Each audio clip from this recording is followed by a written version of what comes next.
Well, hello again. I'm going to do another technology related video. There's a surprise. But this time it's actually going to be somewhat of well, a story with somewhat of a happy ending, put it that way. Now, for some time I have been without a reel-to-reel deck. I do have a Grundig TK20 that doesn't record, and as soon as I tried to repair it I realised that I'd bitten off more than I could chew. And so that is just sitting in this room not really doing anything. But I have not had a half decent reel-to-reel in quite some time. So I decided to save up some money, go on eBay and buy myself something half decent. Not relatively high end, but just sufficient for my needs.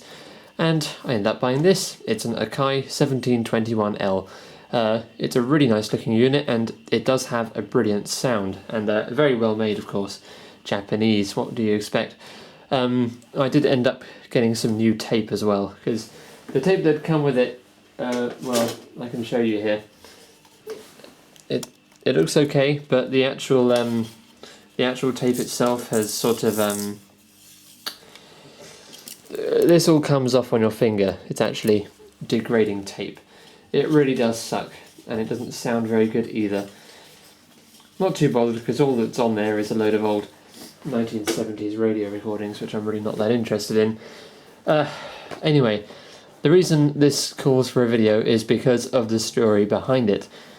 Now, what happened is I actually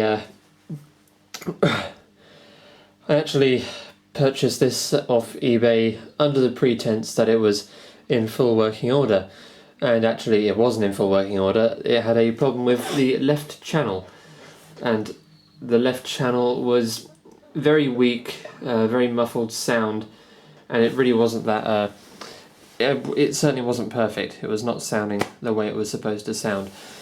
So what I did was I checked the heads, and I was quite surprised by what I'd found. I have the heads here. This is the original one. Let's just see if I can get that into focus. There we go. Yeah, there it is. As you can see, it looks like it's been cleaned with some sandpaper, and this stuff, trust me, I have spent hours with it. It does not come off under any kind of material. I've used everything. I've used bloody isopropyl alcohol. I have used Sif. Yeah, it just doesn't shift it at all. And the erase head, well, yeah, just look at it. So whoever serviced it obviously forgot that heads are a very important thing.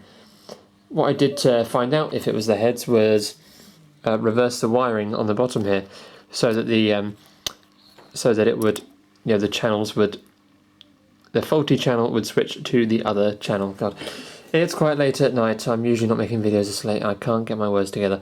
Yeah, the faulty channel moved to the other side, and that to me meant that it was indeed something with the heads. As you can see, my top quality solder job right there. I should work in an electronics factory, shouldn't I? Anyway, luckily I managed to find a replacement head assembly on eBay from an American. It's actually from an Akai 1722, but I looked it up on the internet and it appears to be literally the same machine, just with a different appearance. And luckily it was an identical part with a brand new, hardly used head on it. And now, as you can hear, if I turn it on, that's a good start. It works absolutely perfectly. Left channel, right channel. Right channel is still a bit quieter, but I think that because I think there is a small bit of dirt on one of the heads anyway, so I'll clean that off when I get the chance. But of course, stuff like fast forward and everything all works really well. That rumble you can hear is where the tape is going over the head. It's not quite moving the tape away from the head when it fast forwards, but never mind, eh? And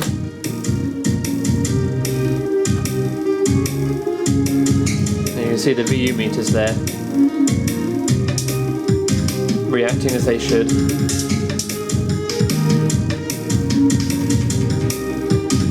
And of course, this is indeed brand new tape. It's a Pyral brand. I can't remember where I bought it, but it's been pretty good.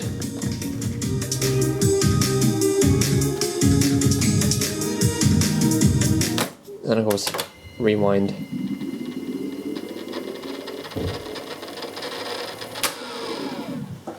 Brakes work fine as well, which is amazing. They usually spill out a load here and they end up looking like a bit like that, but no problems here with that. So, and as you can see, it does go rather well with the rest of my hi-fi system. If I just pan around there, you can see all the colours and everything kind of match up, which is always nice. But yeah, every good hi-fi system needs a reel-to-reel, that's for sure. Well, there you go. There is my somewhat success story of the Akai 1721L. And what can I say? I'm really happy I've got this working now. So let this be a lesson. Whenever it says fully serviced on eBay, just assume it hasn't been touched.